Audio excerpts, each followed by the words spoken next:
I'm joined by two congressmen who were briefed by Ambassador Pickering and Admiral Mullen today. Republican Congressman Ed Royce of California, he's soon to take over as chair of the House Committee on Foreign Affairs, and Democratic Congressman Eliot Engel of New York, who will become that committee's ranking member in the next term. Congressman Royce, let me start with you. What's the key thing we learned from this report? Where do you see the main failure?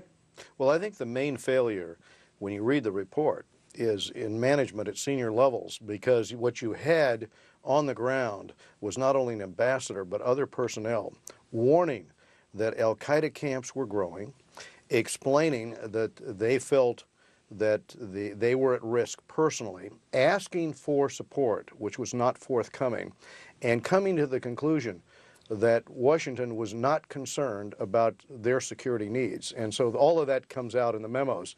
And I think what has to be addressed is why not only was the preparation not there, but somebody forgot to circle the calendar on 9/11. There was no attempt or no effective way, I guess, deployed should this happen, that we could come in with a quick reaction team and assist them if they came under attack. 8-hour firefight, no assistance throughout that period. All right, Eliot Engel, do you read it any differently? Systemic failure was the term. So what in the end, or who in the end, is to blame?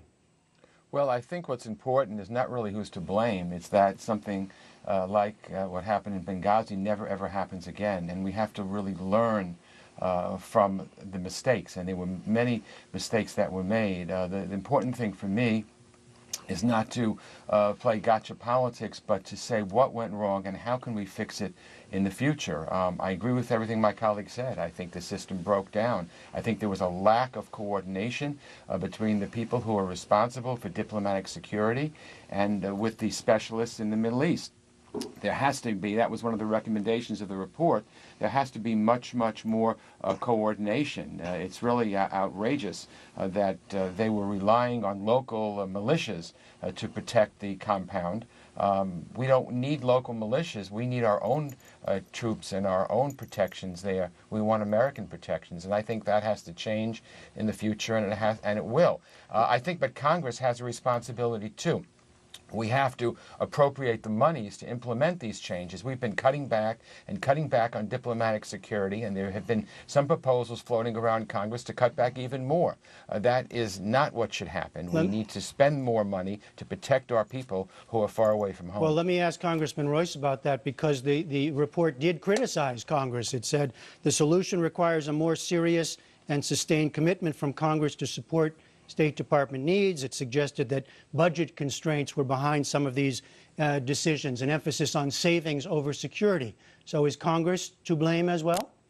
Well, Eliot Engel and I will work together to make certain that we have the resources there.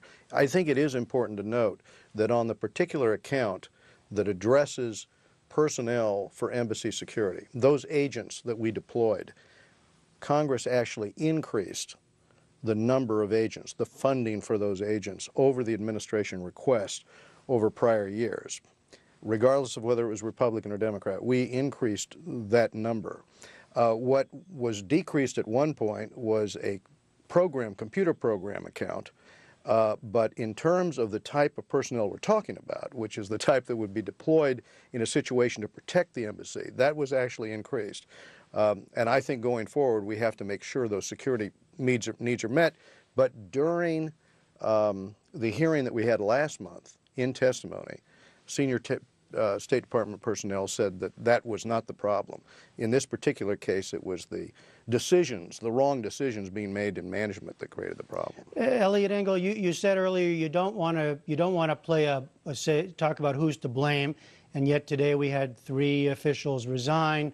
The report doesn't cite individuals, but where do things go? A lot of attention has been on, well, for example, on Hillary Clinton. Are you satisfied with things as they are now? Well, I think that what Hillary Clinton has said is that she's going beyond what the report recommended by appointing a head of high-risk posts person. And I think she said she accepts full responsibility. You know, the people who are supposed to be carrying out these things, you expect them on a lower level, on a deputy secretary level, to carry them out in a responsible way. That's their job. to protect our diplomats. You assume they're doing it. If they're not, they should resign. And if that's the case, I'm glad these people resigned. But we in Congress have our responsibilities too. You know, in this budget crunch, it's very easy for us to try to cut back on foreign aid or cut back on diplomatic security or trying to do things on the cheap. We have men and women all over the world in harm's way doing the best jobs possible, many on a shoestring. And I think Congress needs to take a little more responsibility and really put its money where its mouth is. I was very pleased with Secretary Clinton's statements because she accepted all the findings, every one of them, and said that things have to change. And I agree with her. Ed Royce, are you satisfied that no other official up to Secretary Clinton should now face any further sanction or punishment? Well, I don't think we know the answer to that yet, and of course Secretary Clinton will be testifying next year in January on this issue. But one of the interesting aspects of this that has not been answered is the narrative, the explanation given to the American people. And that explanation, of course, at the time and for 2 weeks was that this was in response to a video. We know from the report that there was no evidence whatsoever that this was anything except what the report says it was. A terrorist attack, and indeed those encampments were not that far from our facility, Al-Qaeda camps.